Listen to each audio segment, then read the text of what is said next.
deserted. You see through my surface, you're perfectly imperfect. Hey, what's up guys, it's your girl Fitz-Ann and I'm back with another freaking video. Are y'all having issues in your relationship? Do you need some relationship advice? Girl, I got you. Steady as start, man, telling me I'm not gonna waste my time. So before we get started, remember to hit the subscribe button. It's right there. It's free. It's completely free. They don't charge you, I promise. Remember to hit the little bell so that you're notified every single time I upload. And remember to follow me on Instagram, Snapchat, all of these social platforms to keep up to date with what I'm doing and what's going on. So as of lately, I've been having a lot of my immediate family and friends come to me for relationship advice. Wait a minute. I am by no means a relationship expert.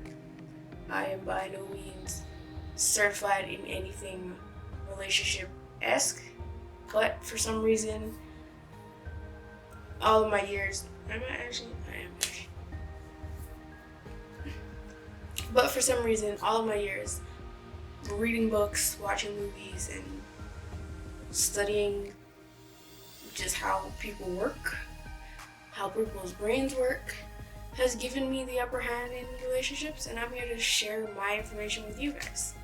So, these are my top tips to win at relationships. Okay, so the first tip that I have for relationships and relationship advice is know that you guys gotta communicate. You guys gotta communicate. Communication is everything. And when I say communicate, I don't just mean you talk, I talk. What I mean is you communicate to understand the other person's point. They communicate to understand your points in turn, and making sure that no one's talking over anybody. You're doing this to understand. So you're actively listening. You're not speaking over the other person, and you're just, this was my idea, how do you feel about it, sort of thing. Just to make sure that you guys are on the same page with everything.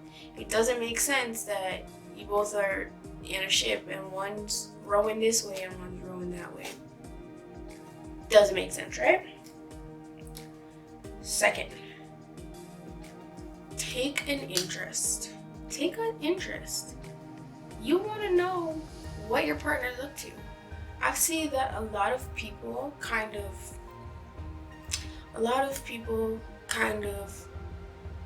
put it as, okay, well, what I'm doing is more important, when it shouldn't be that way.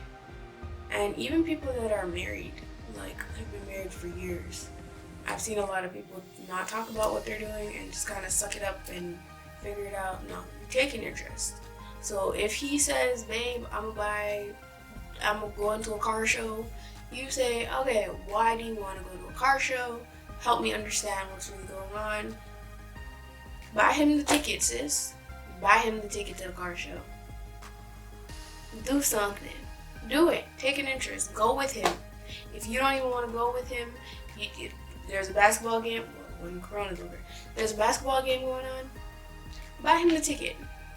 Research his team. Know the stats. Ask him to teach you. So just take an interest in whatever it is that they're interested in. It's the same thing. He could come to you, or I don't know who's watching this, vice versa.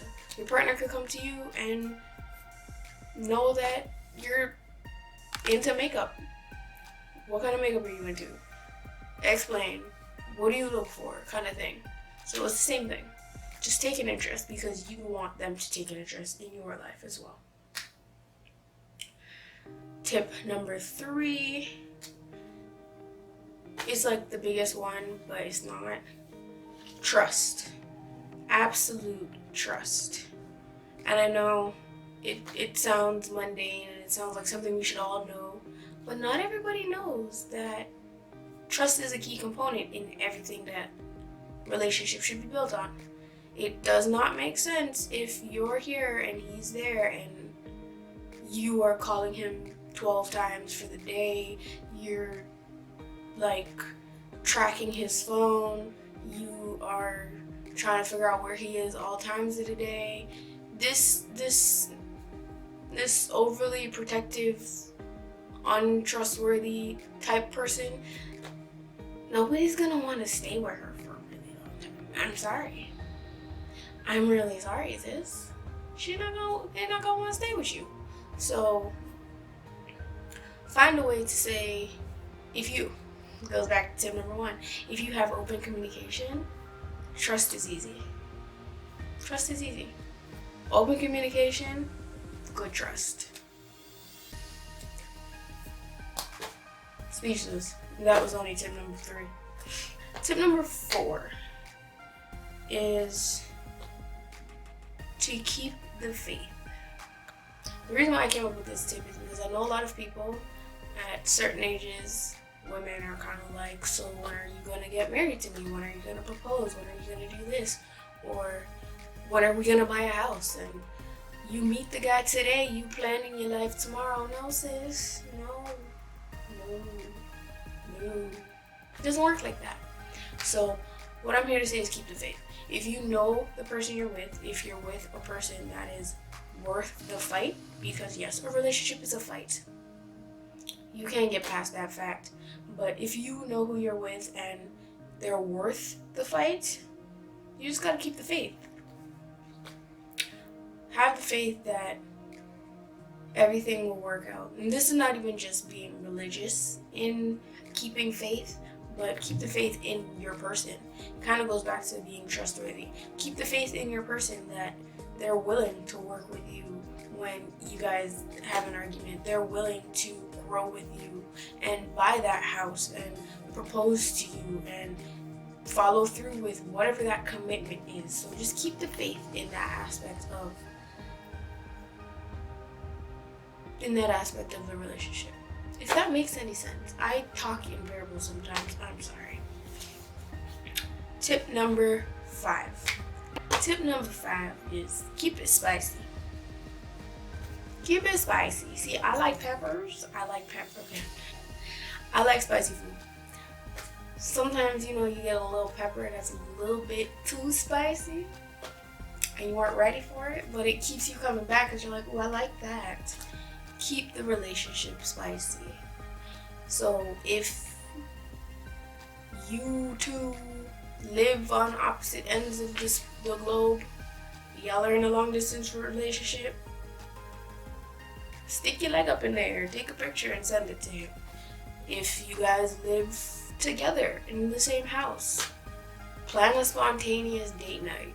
Like, if you know one of her dreams is to go skydiving, book it. Book the tickets and fly out and jump out of a plane. If you know that is what your partner's dream is, do it. Do it. What's stopping you? This whole mundane, like, go to work, come home, go to work, come home, hey babe, go to bed, it's not gonna last very long. At one point, one of you guys are going to wake up and realize that you're bored. And that might cause him or her to go out and cheat with somebody that they think is spontaneous. Keep it spontaneous. Corona, we can't have a date night. Send her to the grocery store, and when she comes back, have candlelight dinner and movie plan. You can't go nowhere because of Corona. Get a barber to freaking drive to the house and get him a lineup, because you know that him having a lineup makes him feel nice, and if he's feeling nice, he gonna make you feel nice. Sis. Tip number 6. Don't have unreal expectations. This is the killer. Do not have unreal expectations. Take everything that happens in the relationship, whether good or bad, negative, positive, whatever it is, take it, experience all of it. So feel the hurt, feel the love, feel the joy, feel whatever it is, 100%, feel all of it. And then take it one day at a time. It doesn't make sense that you meet him today and you're planning a wedding tomorrow. For why? The boy could not be into you tomorrow. You don't know what people. It's fact. You don't know what people have going on in their mind. So if you wake up today and you don't feel like being with that person, they can't change your opinion, and vice versa. So if you have these unrealistic expectations and you continuously are throwing these expectations at him or her continuously, like, we need to be married in 2 years, we need 3 kids in the next 5, like, let him breathe, let her breathe. Let them just experience the relationship one day at a time, one thing at a time, with you, with them. That's all I can say for that one. There's not a lot that I can tell you for that one. And I only had 6 written down, but I'm gonna give you a 7th one. Enjoy it. Enjoy it. Enjoy it. It doesn't make sense you're in this relationship with this person that may or may not be the person you spend the rest of your life with if you're not enjoying it. Enjoy it. Enjoy it wholeheartedly. I might give another one. 8. Tip number 8. I wish I had 10 to just like a full, like, rounded number. Tip number 8. Make sure that you guys are both built on the same foundation. And I'm not meaning like foundation. So I'm religious, I'm a Christian, and I believe that we both need to be built on the foundation of God to succeed. That's my belief. I'm not trying to force religion down anybody's throat. I'm not trying to give religion to anyone, but just make sure you're built on the same foundation. So if your foundation isn't religion, but it's to raise your children in a way that they know and they understand that education is everything. If he or she doesn't see that education is the center of it all, you guys gotta go back to tip number 1 and communicate and make sure that the foundation that you guys are standing on as a couple, as those in a relationship, make sure that they match. They at least line up. It doesn't make sense if you're here like, you know what, in the next 17 years, I'm gonna move to Miami, Florida, and be retired and living off of my millions of dollars in my savings account. And he's kind of like, no, let's use that savings account money to travel the world now. It doesn't line up. So make sure that you guys line up. So that was it for this video. I hope you guys enjoyed it. I hope you guys found it useful. Remember again to like, comment, share, and subscribe. Remember to hit the little notification bell so that you know every single time that I upload. And see y'all in another video. Deuces. Fuck with your hand, my life, no one them on top, I know I'm broke.